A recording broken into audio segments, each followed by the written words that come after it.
Lesson 5 का एक महत्वपूर्ण क्वेश्चन है। वीवीटी आपने लास्ट ईयर भी पढ़ा, कक्षा 11 में भी, कक्षा 12 में भी वीवीटी है, बट थोड़ा रूप बदला है कि वहां हम लोग से संयोजक बंध कैसे बनता है उसके लिए वीवीटी की कंसेप्ट को पढ़ते। क्योंकि अब हम लेसन उपसहसंयोजी यौगिक में पढ़ रहे हैं, अर्थात वे यौगिक जिनमें परमाणुओं के बीच या परमाणु अणु के बीच या आयन अणु परमाणु के बीच, अर्थात हम चार्ट में ये कहें कि केंद्रीय धातु परमाणु या केंद्रीय धातु आयन और लिगैंड के बीच उपसहसंयोजी बंध बनता है।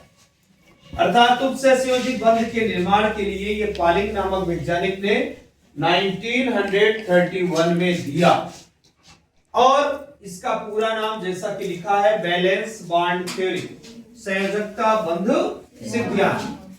देखिए इसके कुछ इंपॉर्टेंट पॉइंट्स हैं।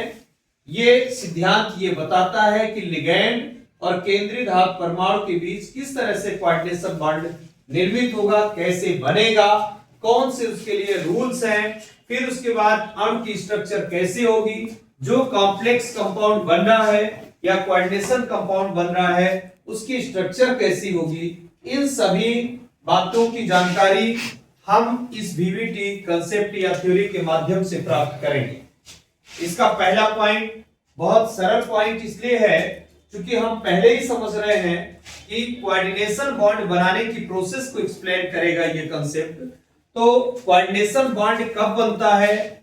जब कोई एक परमाणु अणु या आयन, अर्थात यहां पर लिगैंड जोड़े में इलेक्ट्रॉन दे दे, अर्थात एक बंध बनाने के लिए अकेले कोई परमाणु अणु या आयन या लिगैंड इलेक्ट्रॉन पेयर को दे, तब जाकर के कोऑर्डिनेशन बॉन्ड बनता है। अब चूंकि एक ऑर्बिटल में, जैसा कि मैंने बताया कि आपको 2 ही इलेक्ट्रॉन आप भर सकते हैं, इसलिए यदि केंद्रीय धातु परमाणु लिगैंड से इलेक्ट्रॉन लेगा तो स्वाभाविक रूप से रिक्त कक्षक होना चाहिए।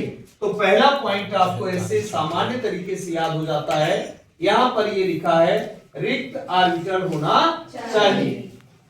किसमें? केंद्रीय धातु परमाणु। ये थोड़ा सा अपने को जोड़ के बोलना है। मैं शार्ट में इसलिए लिखा कि आपकी स्मरण में रह सके, आपकी मेमोरी में ये बात टिकाऊ रहे, इसके लिए शार्ट में मैंने बातों को लिखा।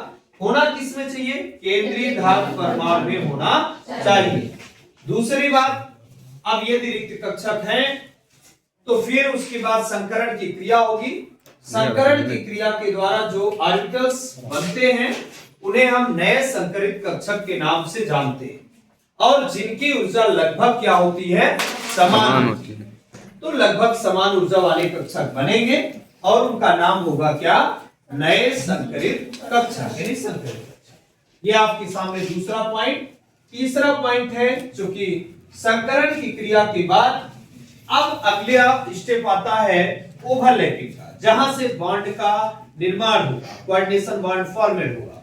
तो इसके लिए अब दोनों के बीच में होना क्या जरूरी है? यानी संकरित कक्षक और संकरित कक्षक रिक्त हैं। ये बात ध्यान रखना है कि जो संकरित कक्षक है वो क्या है? रिक्त हैं, और लिगैंड के कक्षक क्या हैं? भरे हैं। तो लिगैंड के कक्षकों के बीच और संकरित कक्षकों के बीच क्या होना चाहिए? अतिव्यापन। तो तीसरे पॉइंट में आपने अतिव्यापन को बताया, ओवरलैपिंग होगी। चौथा पॉइंट, संकरण की क्रिया में दोनों प्रकार के कक्षक केंद्रीय धातु परमाणु के भाग लेते हैं। Nd का मतलब है बाह्य और N-1d का मतलब है आंतरिक कक्षक। बाह्य जो आपके d ऑर्बिटल होंगे वो वास्तविक में हाई स्पिन वाले ऑर्बिटल्स हैं, उच्च चक्रण वाले हैं, और यदि ऐसा संकरण किसी में हो रहा है तो उसे हाई स्पिन कॉम्प्लेक्स, यानी आप क्या मानेंगे? HSC, पूरा नाम क्या होगा? हाई स्पिन कॉम्प्लेक्स, यानी हाई स्पिन कॉम्प्लेक्स कंपाउंड का निर्माण होगा।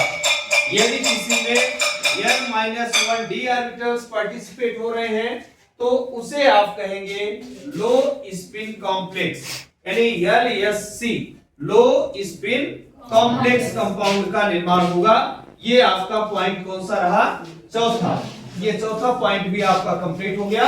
पांचवा पॉइंट है कि कभी कभी इस पॉइंट का जरूर ध्यान रखना है कि कभी कभी जो डी ऑर्बिटल्स के इलेक्ट्रॉन्स होते हैं उनमें पेयरिंग की प्रोसेस हो जाती है। पेयरिंग का मतलब होता है युग्म बनाने की प्रक्रिया हो जाती है, और युग्म बनाने की प्रक्रिया कुछ स्पेशल लिगेंड्स की प्रेजेंस में होगी। कुछ स्पेशल लिगेंड्स को हम कहते हैं स्ट्रांग फील्ड लिगेंड, प्रबल क्षेत्र लिगेंड। बच्चों इसको जरूर ध्यान रखिएगा, केवल आपके पास यदि लिगेंड के रूप में एमीन है, या तो आपके पास ये साइनो ग्रुप है, या तो आपके पास कार्बोनिल है, तभी जाकर के पेयरिंग प्रोसेस हो सकती है। इसका मतलब होता है, पेयरिंग का मतलब है जैसे इस तरह से, मतलब समझते हैं, ये आपके पास 5 ऑर्बिटल्स डी में होते हैं, ऐसा सबको पता है। यस में 1 और बी में कितने 3 और डी में कितने 5, ये तो मालूम रहे। और एफ में कितने होते हैं 7, राइट। तो यहां आपने डी ले लिया। अब आपके पास ये सिंगल इलेक्ट्रॉन्स इसमें भरे हुए हैं, 5 इलेक्ट्रॉन से मान लेते हैं। और आपके पास यदि कहीं पर NH3 लिगेंड है या CO लिगेंड है या आपके पास साइनो है, इन तीनों में से कोई भी लिगेंड फॉर्म में हो तो आप समझो कि इनकी पेयरिंग अवश्य हो जाएगी।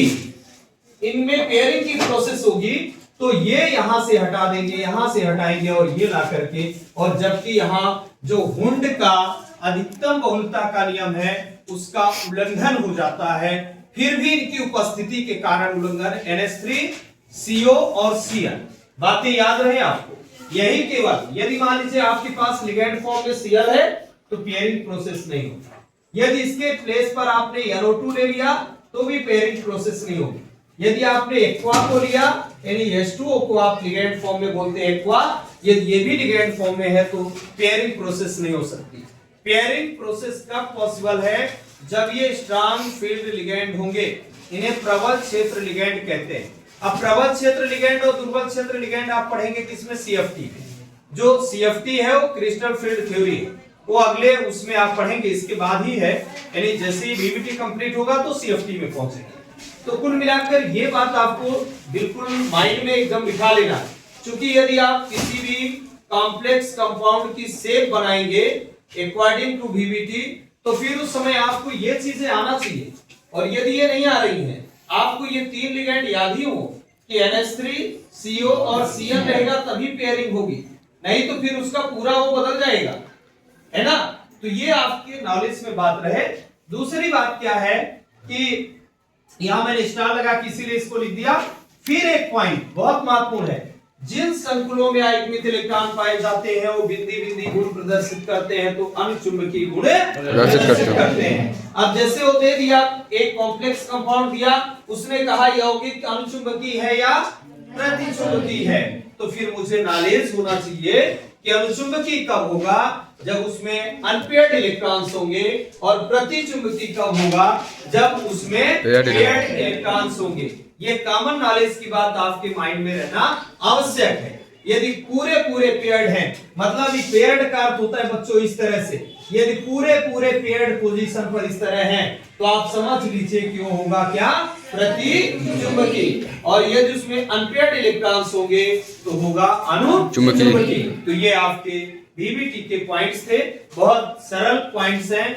मैंने इसको थोड़ा सा और ज्यादा सरल करके बताया आपको। इसके बाद आप अगले उसमें पढ़ेंगे क्या?